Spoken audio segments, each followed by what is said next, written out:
Welcome back to the Wooper Club League Season 6 Power Rankings. This time, we're taking into account the Week 2 battles, and we'll kind of see what happened over Week 2. We had a lot of good teams playing each other, so much so that as we reveal them, we're only having to talk about 3 whole battles as things start to settle a little bit more into place. So without further ado, let's look at them. Here we go. Post-Week 2 Power Rankings. First off, my co-host Steve is going to be talking about the numbers 5 and 6 teams which played against each other, the Close Combat Club at number 5, and the Akron Agrons at number 6. Yeah. So the Akron Agrons and Joey did a pretty good job with a lot of things this week. Joey kind of understood Rillaboom's strengths and was able to pick up some early KOs against Jolteon, as well as picking up an early KO against Charizard. So that was really good work for Joey. Joey also had a very strong defensive core at the end and was switching between them quite effectively. Weakness kind of from Joey in this battle was just a weakness to fighting. It turns out Joey, at the end was faced with Keldeo and Golurk, both spamming Close Combat Club and Secret Sword. And Joey really had no answers. John, on the other hand, John did a very good job after the first couple turns, losing his G-Max and Jolteon early, but fell back onto the defensive core of Amoonguss and Slowbro.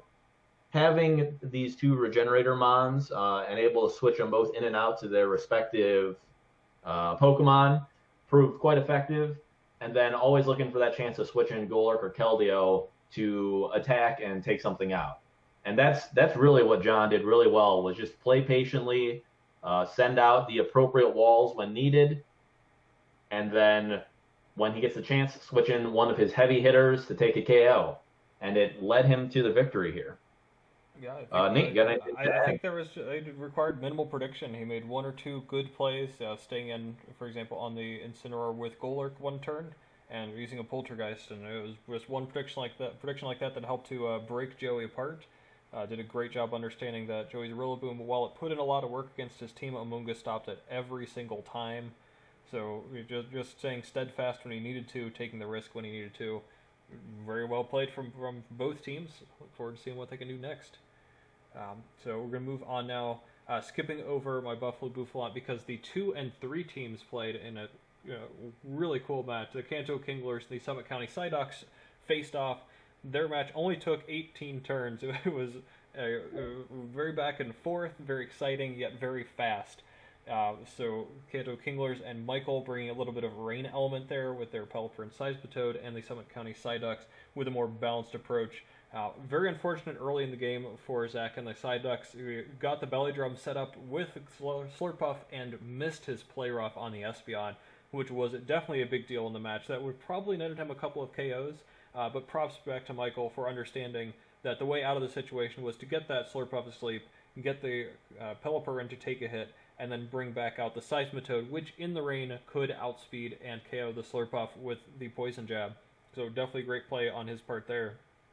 I think another thing that Zach did particularly well with the Psyducks was he used his G-Max Gengar very effectively. He had very good coverage. The Thunderbolt, obviously you knew that was going to be great, and the Energy Ball to catch a Seismitoad that could have come in, took care of the Pelipper relatively early in the game, and forced that Seismitoad out early enough. If Michael was to take full advantage of it, then he needed to do it early, which lets Zach keep some of his other answers in the back.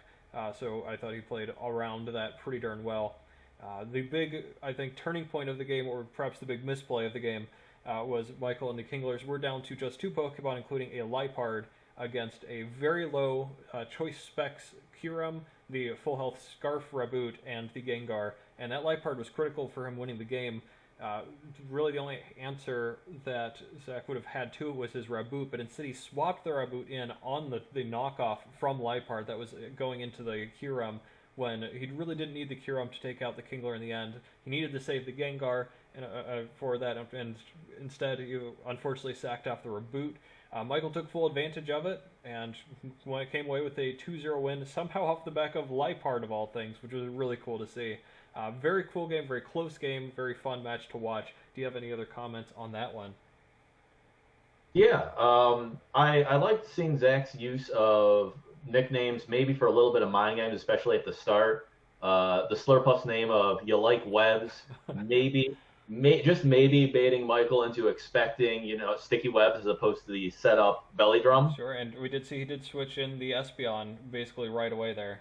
Right, yeah, definitely expecting the webs to come up and trying to reflect them, and that gave Slurpuff the chance it needed to set up and maybe sweep if there was not that unfortunate play roughness. Sure, and But again, that's he could have gotten to the Seismitoad, but yeah, yeah, any little advantage you can get. right. So next up, we have one more battle to talk about because that was the highly anticipated match between Steve and his Waterdeep Wobbuffets and me, Nate, and my Buffalo Bouffalant. Talked some smack last time, but as you can see, I'm down in the 4 spot and Steve is up in the 1 spot. Maybe you can help me feel a little bit better, Steve, and talk about what I did right on our end. Yeah. So some of the things Nate and his Buffalo Bouffalant did was always in the team building. Nate does a very good job of looking at the opponent's team, figuring out what the threats are and how to stop them. Throughout this battle, it felt, regardless of what I did, Nate switched in the appropriate defensive check and was able to counter it and force me to adjust. Very clear. Switching in, the Sandakan against physical threats, the Vikavolt sometimes, the Savali against the Sylveon, just knowing what needed to check what and keep on switching to ensure that I was not able to really pick up any momentum. There was also some good instinct, seeing the Flygon lead against the Danny Phantom here, the Dragapult, saying, he's probably scarfed. I'm just not going to chance it, and switching out to his defensive check for Flygon.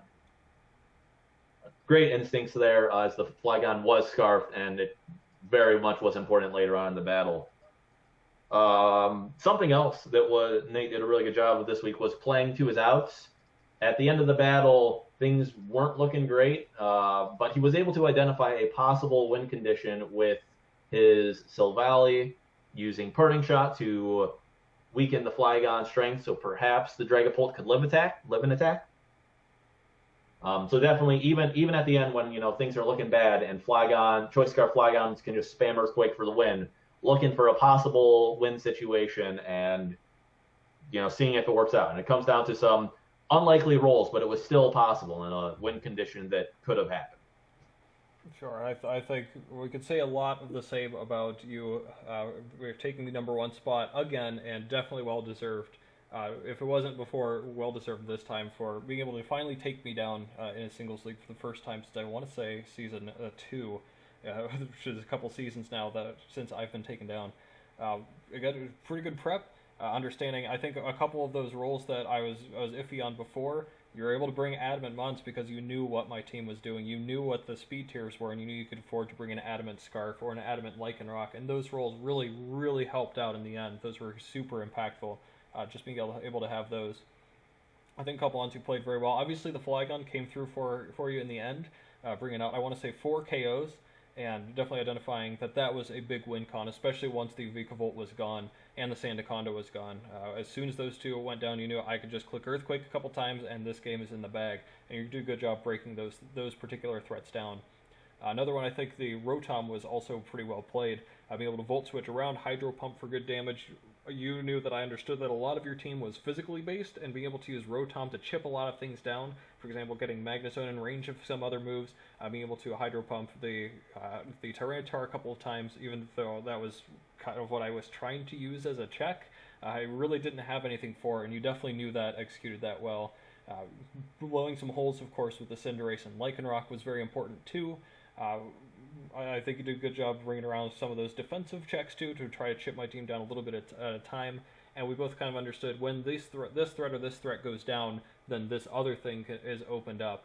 And all it took was those two, the Sandakan and Vikavolt, to go down, and you knew Flygon can go in. Sometimes it's as simple as that. And again, having an Adamant Scarfer ended up paying off in the end. So, Yeah. You have any other comments overall for the match? It was definitely a great match. Always great to play. Looking forward to the next time we play.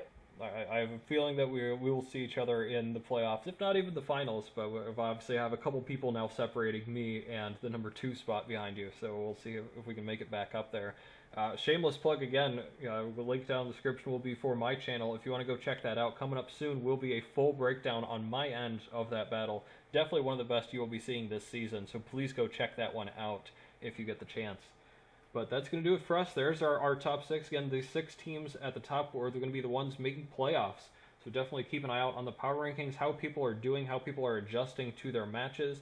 Maybe some people have easier schedules at the beginning, or some tougher at the beginning, and that could obviously impact this. But this is kind of a good idea of where we're looking at people being at right now and how we anticipate them to be doing in the future.